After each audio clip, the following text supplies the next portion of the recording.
Okay. GPIO setup. Setup is for what? To tell this pin is input or output. So I have put GPIO underscore out pin as GPIO dot output and GPIO underscore input pin as GPIO dot in. So now pin definition is clear. But while defining input, I have given one more variable.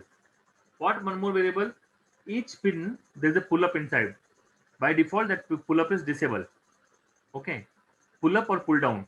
A register is connected to ground or register is connected to VCC inside the chip itself. That is called pull up register or pull down register. So basically, if I draw a chip like this, and from chip we can have so many pins are coming out. Okay, GPIOs are coming out. So inside this,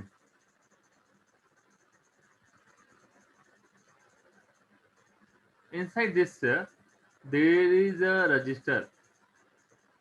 Okay, which is connected to ground. You can enable this, or there is one more register which is connected to VCC. You can enable this. You can enable any of this register to this pin. Okay, or you can disable both. By default, both are disabled. So this is called pull up, which is connected to VCC. This is called pull down, which is connected to ground. Why it is required?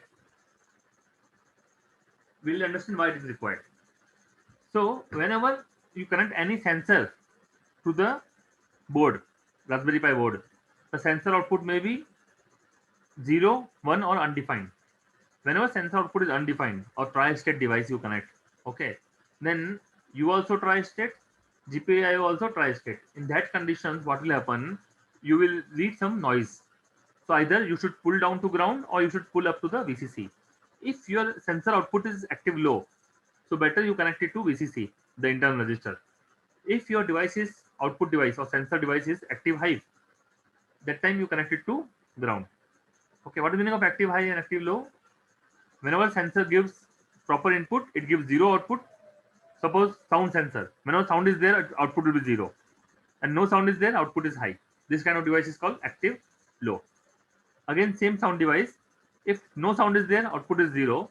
And when sound is there, output is a high pulse. Then that kind of device is called active high. High pulse or high state when trigger or conditions are right.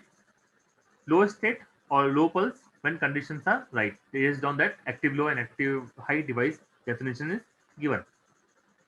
So based on that, because my sensor device, based on my sensor device, I have put pull down register as pull up. I have enabled the pull up register. Okay. So first, to just to test whether my output is working or not, what I do is GPIO.output, that pin name you have to give. You may use 5 pin, 7 pin, 8 pin in your project. So which pin you are referring, and that pin you are writing high. True means high. You can write here high also, 1 also, and you are just printing. Whenever print come, it's for the debugging purpose. So you are just printing GPIO on, or you can say GPIO high, and then you can give half second delay. Then you can make a GPIO low using this line, and you can put a message GPIO low or GPIO off. And then after 3 second delay, I'm printing dollar, which means my infinite loop is going to start. What is my infinite loop doing? Try an exception. So in the try loop, I'm trying to run this program. Whenever exception comes, it will come out of the program and it will catch the exception. So whenever you press Control C, it will generate one exception and it will come here. So many exceptions are possible, like file not found exception, or divide by zero exception, or keyboard interrupt like Control C. Okay, that all different exceptions are there. Whenever exception comes, I'll clean up the GPIO, free the GPIO, and come out of program. Why freeing up required? If GPIO is not freed up, sometimes it will get stuck to high or low, and it may damage the output devices. So cleanup is very important. Okay. Now next thing. This is a while true. While true means infinite while loop. It will go infinitely only. I'll print a dot just for testing and debugging purpose, and I'll check the GPIO input. Which pin? GPIO INP pin. Which is that pin? That is nothing but pin number GPIO 18 pin 12 on the board. If it is high, I'll make the GPIO output also high, which is basically nothing but LED on, and GPIO on message will come. And after half second delay, I'll check for if pin is low by chance. If pin is low, make the LED low.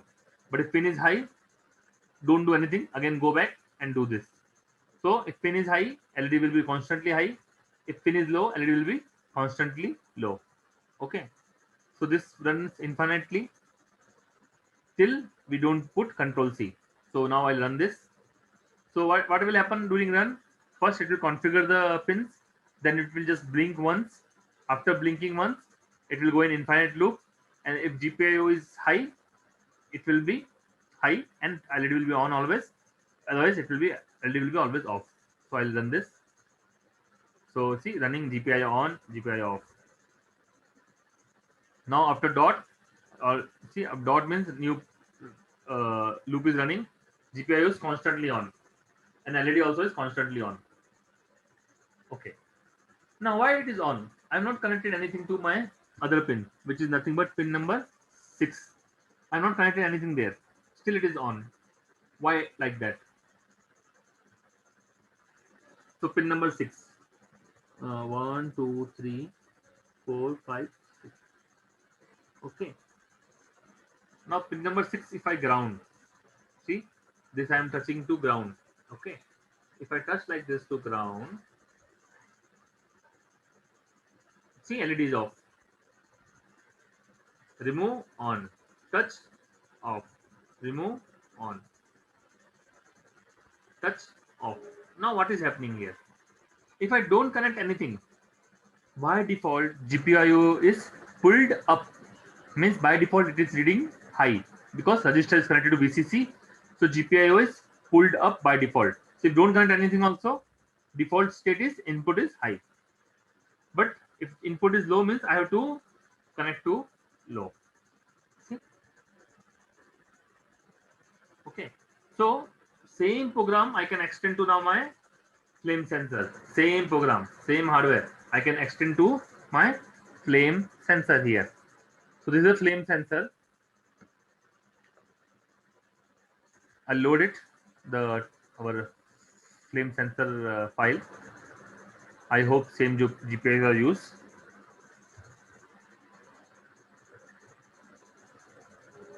Okay, what does GPIO use?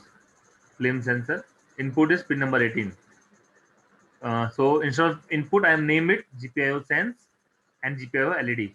Name I have changed, other pins, everything is same, just name I have changed. And instead of GPIO on, I have added one message, no flame and flame detected. Okay. Now what I'll do is I'll connect this.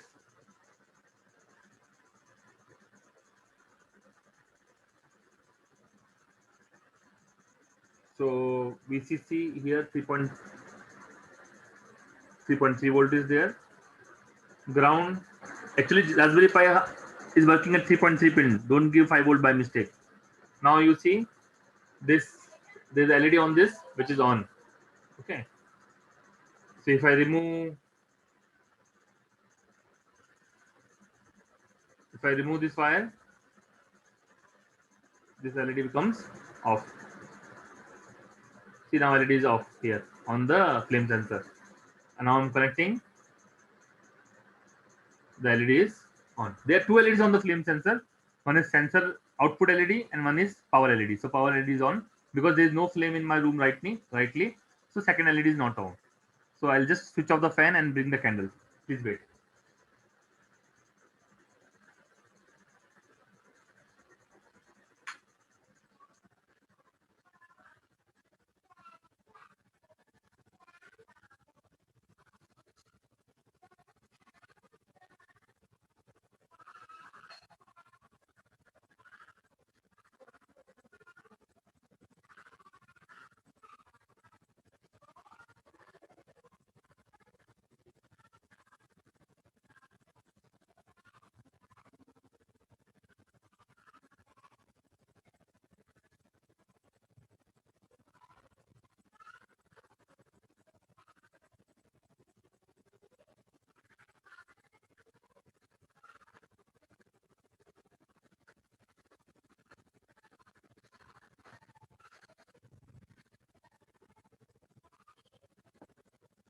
I'm keeping the flame here. Okay. Now this sensor LED, only one LED is on. If I show the flame, you see there are two LEDs on. Can you see, make out? If I put away from the flame, the second LED down here.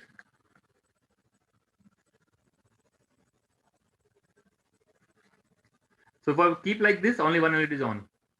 But if I show it that flame, both LEDs are getting on. Okay. But now output of this I have not connected to my pin number 6. If I do that, then I'll get the actual what you call sensor output.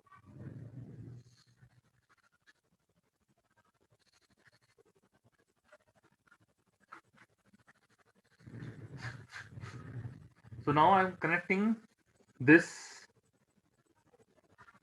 to pin number here, GPIO 12. So 3, 4, 5, 6. Okay. And then I'll run this sensor program. Okay. Now no flame message is coming, correct? Now I'll bring it near the flame detected. Away from the flame, no flame. Correct? Flame detected. If I put my hand between flame and sensor, no flame. I remove my hand, flame detected. So what I have done, it is same program only, the same GPIO sense here. Okay, GPIO input here, sensing the GPIO pin. Okay, just pin name I have changed, nothing else. And some coding I have changed. So whenever pin is high, there is no flame, and whenever pin is low, flame is there. So pin is low, flame is there means what type of sensor it is? It is active low type sensor. It is a active low type of sensor. So when there is no flame, the output of this sensor is high. When flame is present, output of sensor is low. So again, okay. So how far I can put? See, up to here also it detects. See, from here also it is detecting. Almost it is 1 feet. From 1 feet away also, the sensor is detecting. Mostly, if other sources of IR is not there, then it will detect up to 2 feet also. So this is the sensor here, the black one. Okay, and this is the IC, OPAM IC. I'll just tell you what it is, how it works. So shall I stop the program now? This one, okay. Control C. Control C is interrupt, keyboard interrupt.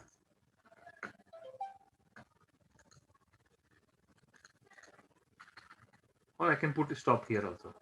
Both are working. Okay.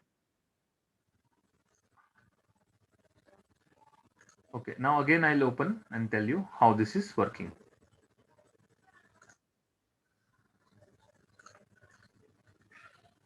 ಅಲ್ಲಿ 150 ಒಬ್ಬ ಮನುಷ್ಯ ಹೋಗ್ತಿ 75 KG ಎರಡು ಮನುಷ್ಯರು ಹೋಗುವ 70 ಹಂಗೆ ಲೆಕ್ಕ ಹಾಕುತ್ತೆ ಸರ್ಕಾರ ರೊಕ್ಕ ಕಂಟಿರಲ್ಲ ಆತರ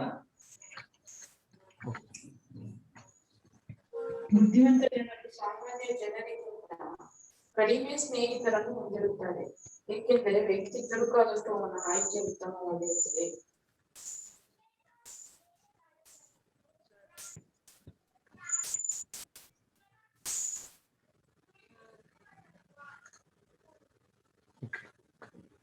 So see, this is basically nothing but op-amp. What we have as a sensor. Okay, I got this IR LED as a sensor. I got IR LED as a IR LED, IR photodiode as a sensor. IR photodiode as a sensor. Okay, so now it is connected via register.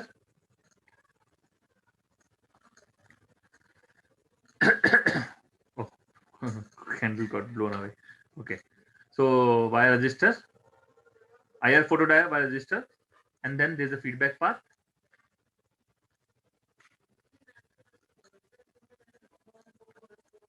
In the feedback path also there is a register. Okay, so R2 by R1 is the gain of the op-amp. R2 by R1 is the gain of the op-amp, and this is the output. Okay, and this will be connected to ground. Okay, so this is the first stage. Now next stage is what? Same.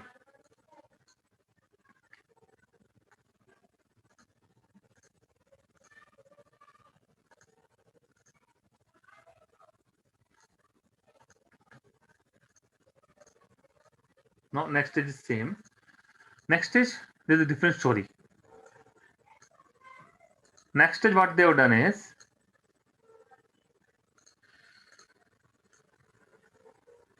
next stage, this is basically configured as a comparator. So what comparator will do? There will be register 1 and there will be register 2. And the center will be connected here. This will go to VCC.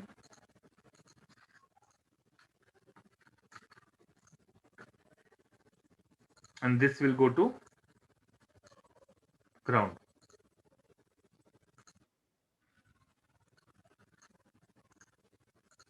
Okay. So what will happen? Based on this value of register, if this output is higher than this output, then output is high. Otherwise, if this output is lower than this output is low. Basically, it is a pure comparator device. So we can say this. I can say A input, and this I can say B. So if A is greater than B, output is high. If A is less than B, output is low. Okay. Now this register, if I make it variable, then what I can do, what I achieve using that. So what is the symbol of variable? Like this. So I have this variable register now. So what is the advantage of that? What is the advantage of that? The threshold value where this changeover will occur, that I can change. So either to change the sensitivity of my sensor, sensitivity of my circuit, either I can make this as a variable. I can change the gain very much high. It will sense small fire also. If gain is too low, it will sense only big fires.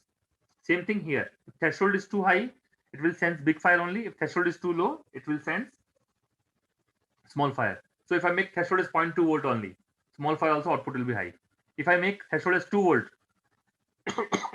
so fire should be big.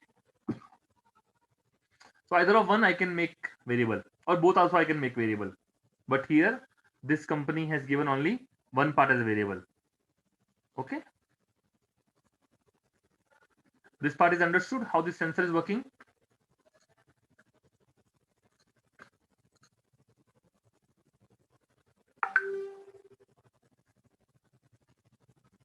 How this flame sensor is working is clear. Then when we can go to ultrasonic sensor.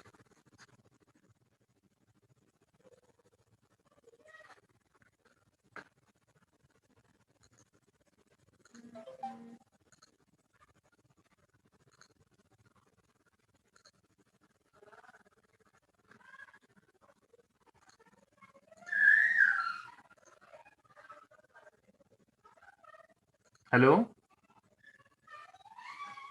Yes, sir.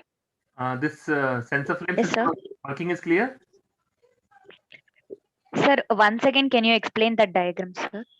Yeah.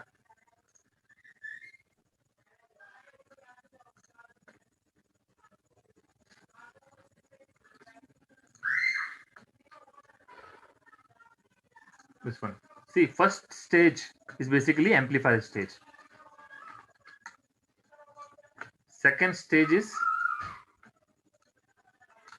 comparator stage. Okay. The gain of the amplifier is R2 by R1, and this is your photodiode. Okay.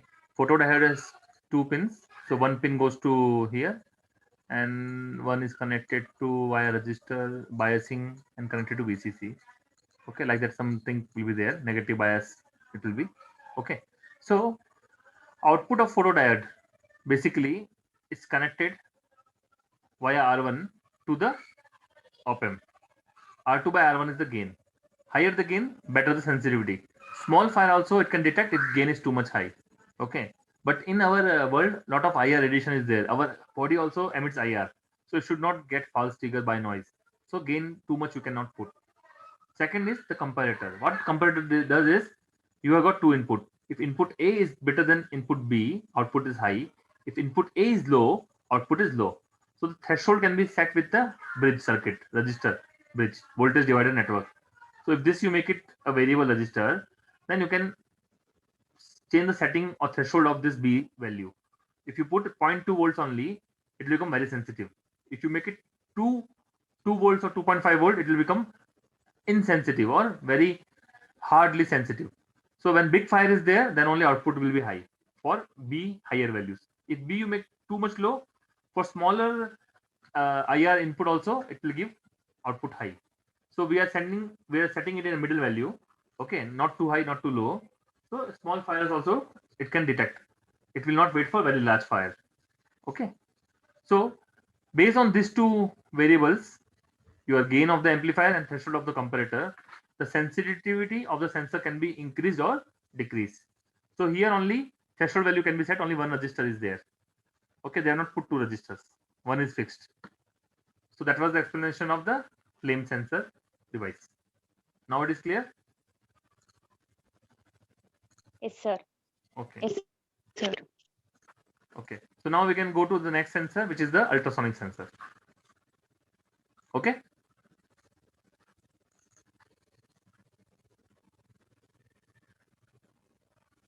Can we go ahead with ultrasonic sensor? Yes, sir.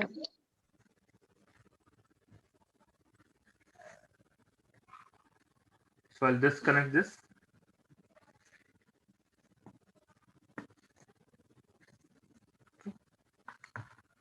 And now ultrasonic.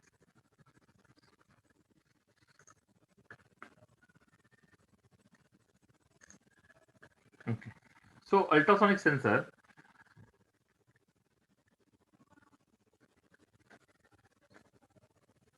So basically the range of ultrasonic is 2 to 4 centimeters for some good companies. Okay. Otherwise you can say minimum will be 5 centimeters, maximum can be 100 centimeters. Based on company to company it will vary. So basically it gives the distance in timing. So timing you can convert into centimeter. Why? Because you know the speed of sound 340 meters per second. Okay. So basically this ultrasonic sensor has one transmitter, one receiver. So you transmit one echo and receive the echo. The difference between the transmission time and the reception time is the distance of the object from the sensor. Now that time you give as a pulse. That time you give as a pulse. Now whomsoever want to read, convert that pulse duration into the distance by multiplying with the speed of sound. Okay. How it works? You give a trigger pulse of 0.1 millisecond. If you give a trigger pulse, after some time it will return back a echo. The width of the echo pulse is basically your distance in terms of time. So I'll just draw and show.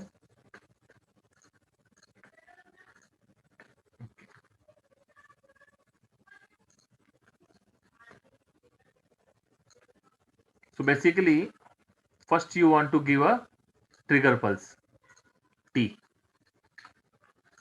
at this trigger pin. So once you give a trigger pulse, after some time, you will get a echo.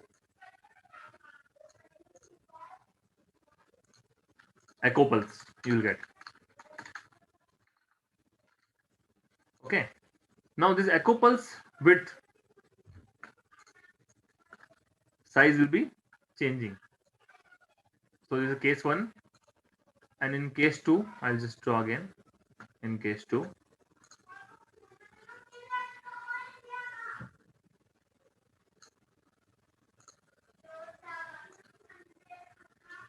so what is difference between case 1 case 2? The echo pulse is bigger here, echo pulse is smaller here. So what this means? This means object is far. Here object is far. Here object is near. Okay. Now what is the exact distance of the object? So basically pulse duration multiply with the speed of sound. If you do, you will, so v is equal to dt. So v you know, t you know, only d you don't know. So v is equal to dt, distance by time. So what is distance? So distance is equal to v into t. V you know, t can be measured from here, so distance can be measured. Okay, so that only we'll do in our program. Now we'll go back to program. So same definition of GPIO, input, output, all things. I've done a function called GPS distance. So first you give trigger, okay, of 1 millisecond. Once you give trigger, how to give trigger? Make the pin true, then after some time make the pin false. This will make a pulse. Which pulse? This pulse. This is trigger T. So GPIO high, after some time GPIO low. So it will generate a trigger pulse. So once trigger is given, then your start time and end time will be current time. Time.time function will give you current time in millisecond. So now what you have to do?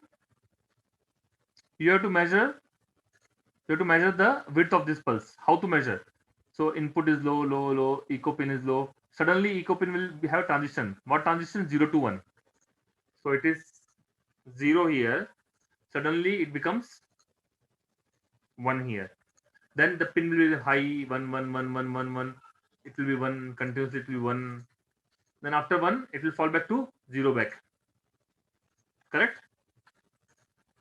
So you have to see this transition and you have to see this transition. This is high transition, 0 to 1 transition, and you have to see 1 to 0 transition. Record the time at the start, record the time at the stop. Difference of the time will be width of the pulse. So again, so it is 0, 0, 0, 0, 0. Till it is 0, it will remain in this while loop continuously. As soon as this while loop breaks, means transition detected. Transition detected. Okay. And then you save that time as a start time. This is over. Now it will be high, high, high, and this while loop will be keep on running because it is always true. High, pin is high, pin is high, pin is high. Suddenly when pin is low, this loop will condition will be false, and you will see again a transition. So this transition was basically 0 to 1 transition, and this is 1 to 0 transition detected. Okay. So you store the save, stop time. So current time is equal to start time here at this exact moment, and current time is equal to stop time at this exact moment, at this transition moment. So what is time elapsed or pulse width? Stop time minus start time. Now distance is equal to time into velocity. Okay. Now time into velocity we have done. This is speed of sound in centimeters, 343.00 centimeters per second. Okay. But we are divided by 2 also. Why divided by 2? Because sound travels 2 times. Why? First trigger is going, then one echo will be there. It will hit the target and come back. So it travels 2 times because this sensor, one is transmitter, one is receiver. Transmitter will transmit a pulse. It will hit the target object and then it will come back. So going time also and coming time also. So distance is always double.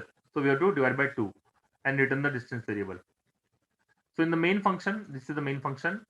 This is infinite loop running. Every 1 second, I'll call the function distance and print the value of distance up to 1 decimal, of accuracy. Okay, or precision. If you press Ctrl C, it will show this message: measurement stopped by user and clean up GPIO. Okay, but here one small catch is there. You cannot connect the output of the ultrasonic sensor directly to Raspberry Pi. Why? Because the echo pulse is big. It is 5 volt high, not 3.3 volt. GPIO pin of Raspberry Pi can only tolerate 3.3 volt, not the 5 volt. Okay. So what we have to do? We have to make one simple voltage divider. What is a voltage divider circuit? Very simple circuit. Just you got R1, then you got R2, and the middle value basically is the output. So this is your input, this is your ground. Ground always you can show with a line, and input you can show with just a VCC. VCC here, G and D ground here, and this is the output. Output here. Okay, so what will the output? Output will be basically VCC into R2 divided by R1 plus R2. Okay, so we can do in Excel.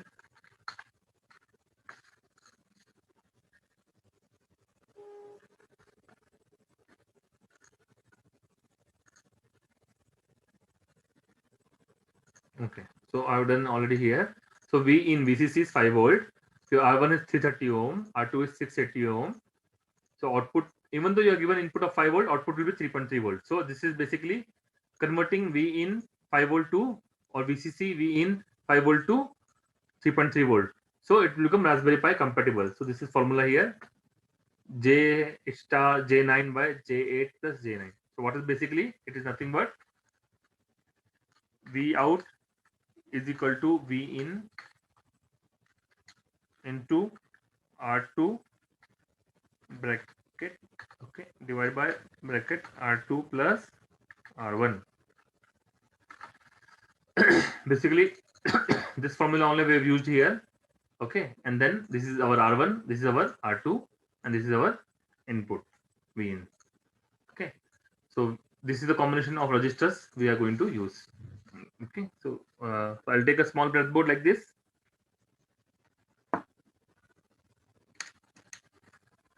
Okay, so I'll connect one register, and then so small breadboard are taken like this. I connected one register, and I have connected one more register like this. So my 680 ohm is my R2, so ground will be here. Okay, and my VCC will be up.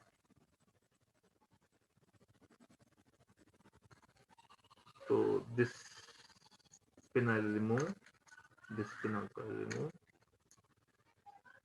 So this is my ground. So this is my ground here. Okay.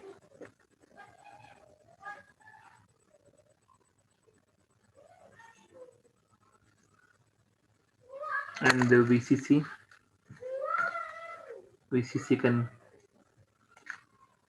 come directly from the board. So VCC here. Okay.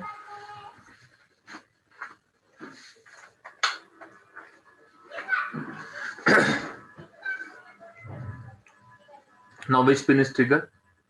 Trigger I can connect directly.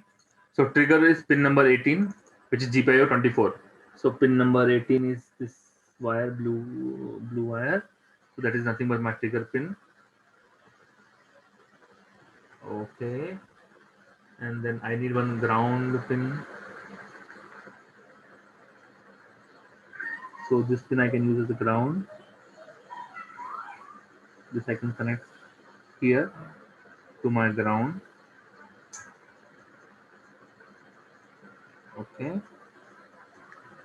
And then the echo pin, I should not connect directly to Raspberry Pi. The echo pin I should connect to register divided network input, and the register divided network output should be connected to Raspberry Pi. Okay, I'll bring one male to male wire.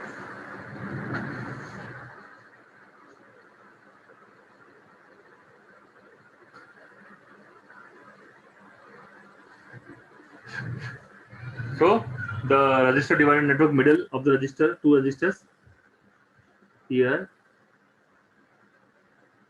Okay, it's connected to this pin 12 of the board, which is nothing but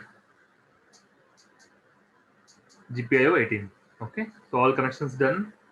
Okay, now we can run the program. So what is coming message here? Okay, distance 169. If I put my hand, distance 10 centimeter. Okay, you can put this as straight. So 18 centimeter. Bring head down 12 centimeter. Okay, what I can do, I can take one scale.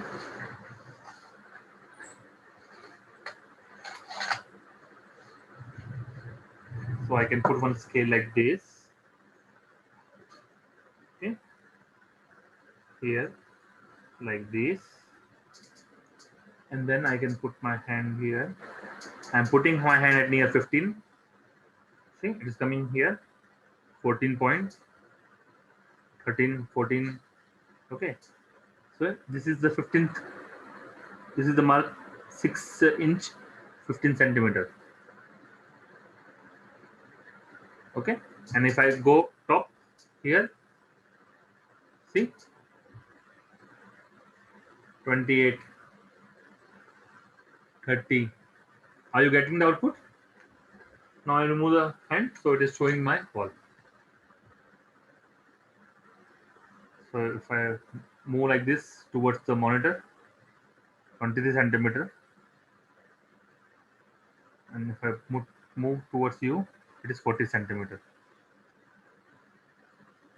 Okay, so this ends our ultrasonic code and the theory class. Ultrasonic theory document already I have shared with Anil sir. Code I will share. Okay.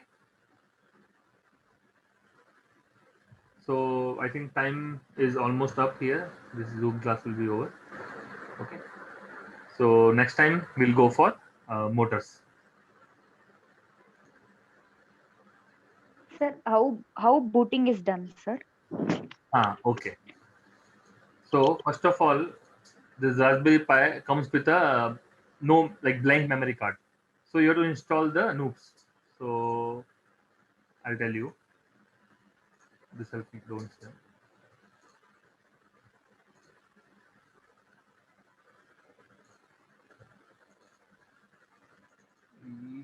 Raspberry Pi soft. See, where is that? Okay.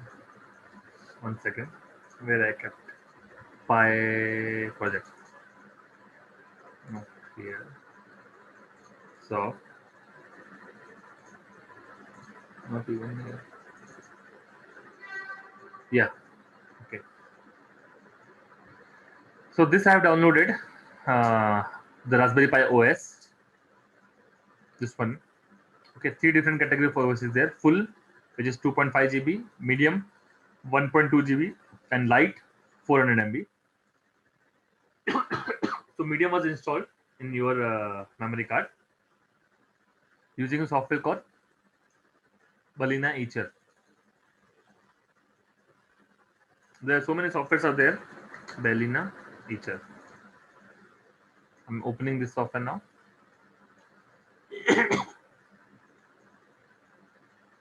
So using a memory card reader, okay, flash from file option, select this HF, this Raspberry Pi OS. Okay, then select the memory. I have not put the memory card, so it's showing like this. After selecting memory card, you click on here flash. So it will simply write all the OS. So after writing the OS, you can connect keyboard and HDMI cable to Raspberry Pi, and you can simply just connect the power. It will boot up. That is the simplest boot up process. And you can find the IP using type command ipconfig or hostname. Like this, you can type IP config. Like this, you can find the IP. I can run in Raspberry Pi only directly. Now Raspberry Pi is open. So host name -i. So this give me 2 IP address. This is the internet IP address, and this is the what we called LAN cable IP address. Okay. So if internet is connected, why is showing locked? Okay. So if internet IP address and LAN IP address. So from this, our Windows terminal, if you ping 169.254.229.115, okay, you are getting response. And again you ping to this other number 192.168.31.233. You are getting response, correct? Okay, so in that case, SSH with the username is pi @ you can give any of this IP. Okay, if LAN cable is not there, you can connect to Wi-Fi IP. Right click, paste, enter. Password is ARORA123.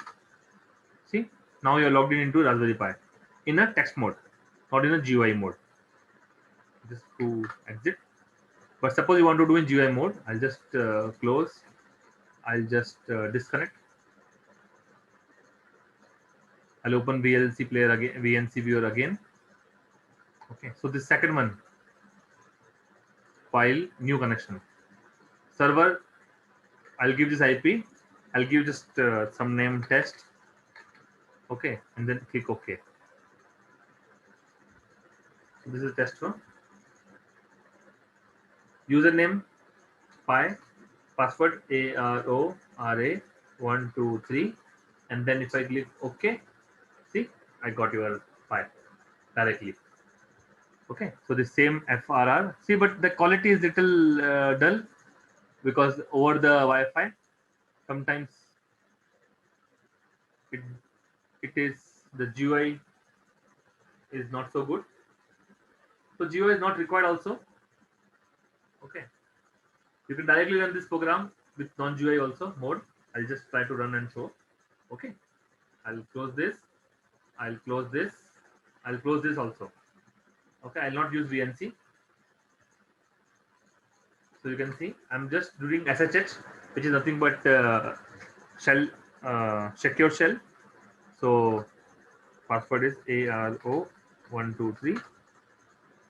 So now I'm logging to you. So CD desktop ls CD FRR ls. Now what is that function? Ultrasonic, na? So Python space this. Okay, sudo. You have to give super user permission. Sudo Python, then test ultrasonic.py. See, the output is coming. 7 centimeter. Can you see the output? Yes, Okay. So that sir. kind of GUI login is not required. And if you give Control C, measurement stopped by user, it comes out. Clear? So there are many ways to log in into. Yes, sir. Yeah, there are many ways to log in into Raspberry Pi. One is SSH method and one is VNC server method. So VNC, what is the advantage? It gives you GUI interface, whereas SSH will give you only text interface. Okay.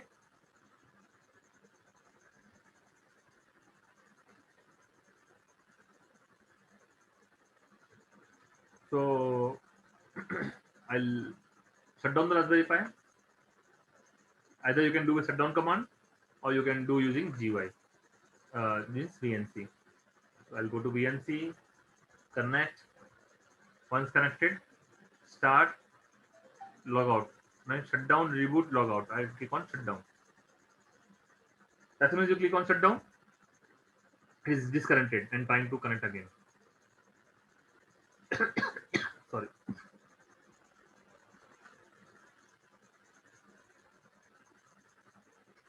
So today what we have learned is I/O, input output, Raspberry Pi basic coding, flame sensor, and ultrasonic.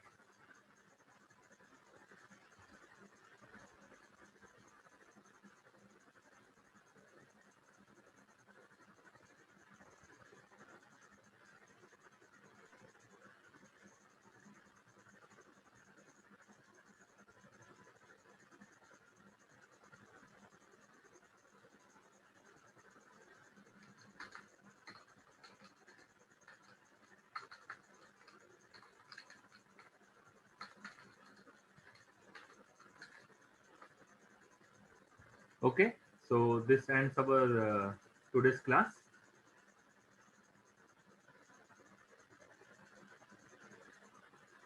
Okay, good night. Take care. Yes, sir. Yeah, I'll inform Anil sir when we can meet again. Servo class and Okay. other Okay. logics. Okay. Bye bye. Take care. Okay, sir. Sir, from when is the offline class, sir? Offline class is all possible on weekend, but this kind of lockdown things are happening and lot of problems are happening. If anything happens, blaming will come to us only. So that's why we are trying to avoid offline class. But if very much urgent, if some problems are coming, we'll take. If we are able to manage using online classes, okay, we'll manage like that. Otherwise, we'll come to offline and we'll do it. Anyway, the mechanical robot settings and all things we have to do offline only, whatever may be the scenario. Okay, either you have to do at your home or I have to do at my home. Okay, either you have to take hardware to your home and do it, or I will take hardware to my home and do it. The mechanical part, the other part, that tank and that. Sir, only coding. Sir, only coding is in online and hardware setup is offline, sir. Yeah, but coding also requires hardware connections. See all these connections now. What I did now, okay, all these connections are hardware only, na? Okay, the mechanical part is offline. The mechanical part, not the electronics hardware. See, there are two type of hardware in your project. One is electronics hardware, and one is the mechanical hardware. Mechanical hardware Yes. we cannot do online. We have to do offline only.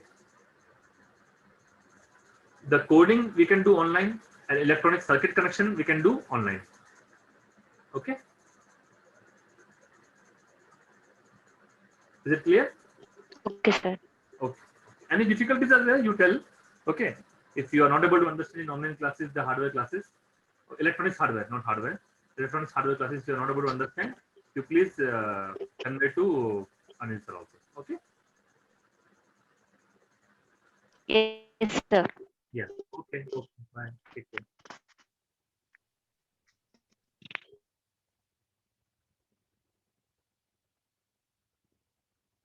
Yes, sir. Okay.